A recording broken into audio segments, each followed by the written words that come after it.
যে মিষ্টি কুমড়া দিয়ে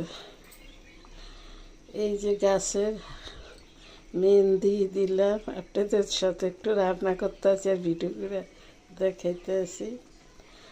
আমাদের ছাদে গাছ লাগাইছি, দেখেন কি লাল হয়েছে।